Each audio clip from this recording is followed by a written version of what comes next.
ಮಿಥುನ ರಾಶಿಯವರಿಗೆ ನೋಡಿ, ಈ ವರ್ಷದ ಆರಂಭ ಪರಾಭವ ಸಂವತ್ಸರ ನಿಮ್ಮ ಪಾಲಿಗೆ ಸ್ವಲ್ಪ ಮಟ್ಟಿಗಿನ ಬೇವನ್ನು, ಸ್ವಲ್ಪ ಬೆಲ್ಲವನ್ನು ಎರಡನ್ನು ಬೆರೆಸಿ ನಿಮ್ಮ ಮುಂದಿಟ್ಟಿದೆ. ಜನ್ಮದ ಗುರು ನಿಮಗೆ ಸ್ವಲ್ಪ ಆರೋಗ್ಯದಲ್ಲಿ ಏರುಪೇರನ್ನು ಉಂಟು ಮಾಡಬಹುದು. ಹೀಗಾಗಿ ಆರೋಗ್ಯದ ಕಡೆ ಸ್ವಲ್ಪ ಗಮನ ತೆಗೆದುಕೊಳ್ಬೇಕು. ಕರ್ಮಸ್ಥಾನದ ಶನೈಶ್ಚರ ವೃತ್ತಿಯಲ್ಲಿ ಸ್ವಲ್ಪ ಹೆಚ್ಚಿನ ಒತ್ತಡವನ್ನು ಉಂಟು ಮಾಡ್ತಾನೆ, ಆದರೆ ವೃತ್ತಿಗೆ ಕೊರತೆ ಉಂಟಾಗುವುದಿಲ್ಲ.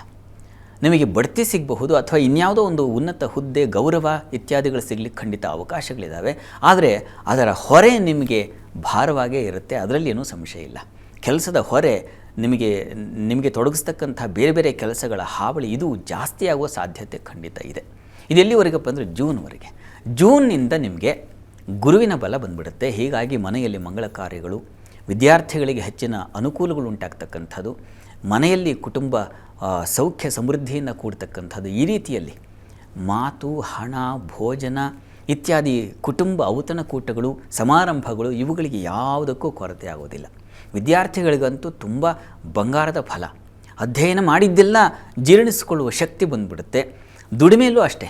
ಅದರಲ್ಲೂ ಜಲ ವ್ಯಾಪಾರ, ಜಲ ಸಂಬಂಧಿ ವ್ಯಾಪಾರಗಳು ಯಾವುದಾದ್ರೂ ಇದ್ದರೆ ರತ್ನ, ಹರಳು, ವಸ್ತ್ರಕ್ಕೆ ಸಂಬಂಧಿಸಿರ್ತಕ್ಕಂಥದ್ದು, ನೀರಿಗೆ ಸಂಬಂಧಿಸಿರ್ತಕ್ಕಂಥದ್ದು, ಮತ್ಸ್ಯೋದ್ಯಮಕ್ಕೆ ಸಂಬಂಧಿಸಿರ್ತಕ್ಕಂಥದ್ದು, ಈ ರೀತಿಯ ಕ್ಷೇತ್ರಗಳಲ್ಲಿ ಕೆಲಸ ಮಾಡ್ತಾಯಿದ್ರೆ ಅವರಿಗೆ ಉತ್ಕೃಷ್ಟವಾದ ಧನ ಲಾಭ ಇದೆ.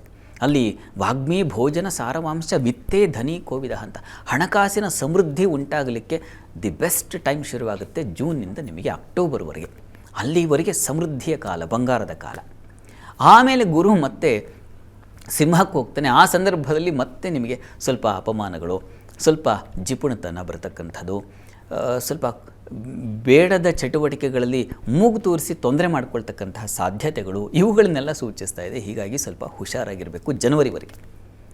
ಅಷ್ಟರಲ್ಲಿ ಡಿಸೆಂಬರ್ನಲ್ಲಿ ನಿಮ್ಮ ದ್ವಿತೀಯಕ್ಕೆ ಕೇತು ಬೇರೆ ಬಂದುಬಿಡ್ತಾನೆ. ಹೀಗಾಗಿ ಮಾತಿನಲ್ಲಿ ಸ್ವಲ್ಪ ಒರಟುತನ ಬರತಕ್ಕಂಥದ್ದು, ಕಹಿಯಾದ ವಾತಾವರಣ ಕುಟುಂಬದಲ್ಲಿ ಏರ್ಪಾಡಾಗ್ತಕ್ಕಂಥದ್ದು, ಕುಟುಂಬದಲ್ಲಿ ಘರ್ಷಣೆಗಳು ಉಂಟಾಗೋದು, ಆಹಾರ ವ್ಯತ್ಯಾಸ ಮಾಡಿಕೊಂಡು ತೊಂದರೆಗಳು ಮಾಡ್ಕೊಳ್ತಕ್ಕಂತಹ ಸಾಧ್ಯತೆಗಳು, ವಿದ್ಯಾರ್ಥಿಗಳಿಗೆ ವಿದ್ಯೆಯಲ್ಲಿ ಆಸಕ್ತಿಯೇ ಇಲ್ಲ. ಗುರು ತಂದುಕೊಟ್ಟ ಫಲವನ್ನೆಲ್ಲ ಕೇತು ಕಳೆದು ಹಾಕ್ಬಿಡ್ತಾನೆ. ವಿಘ್ನ ಸೂಚಿಪನವನು ವಿಘಟ ಗ್ರಹನು ಅಂತ. ಹೀಗಾಗಿ ಸಂಪಾದಿಸಿದ್ದೆಲ್ಲ ಹಾಳು ಮಾಡಲಿಕ್ಕೆ ಸಾಕಾಗುತ್ತೆ ಆ ಕೇತುವಿನ ಸ್ಥಿತಿ. ಅಷ್ಟೇ ಅಲ್ಲ, ಅಷ್ಟಮದಲ್ಲಿ ರಾಹು ಕೂತಾಗ ನಿಮಗೆ ಆರೋಗ್ಯದಲ್ಲಿ ವ್ಯತ್ಯಾಸ ಆಗುತ್ತೆ.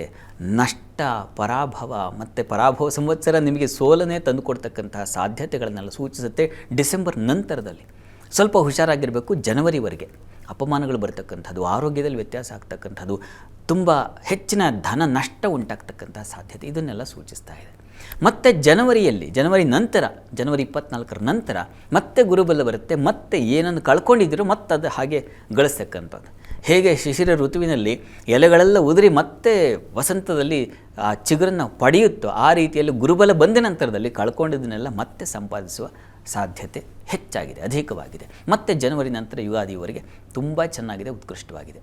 ನಿಮಗೆ ಅಕ್ಟೋಬರಿಂದ ಜನವರಿವರೆಗೆ ಸ್ವಲ್ಪ ಕಾಲ ನಿಮಗೆ ವಿರುದ್ಧವಾಗಿರುತ್ತೆ. ಹೀಗಾಗಿ ಆ ಸಂದರ್ಭದಲ್ಲಿ ಧೃತಿಗೆಡಬಾರದು.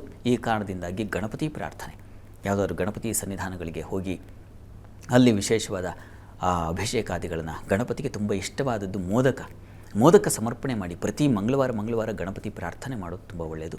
ಮತ್ತು ತಪ್ಪದೆ ನಾಗ ಕವಚವನ್ನು ಹೇಳ್ಕೊಳ್ಳಿ, ಇದು ಮುಖ್ಯವಾಗಿ ಬೇಕಾಗಿದೆ.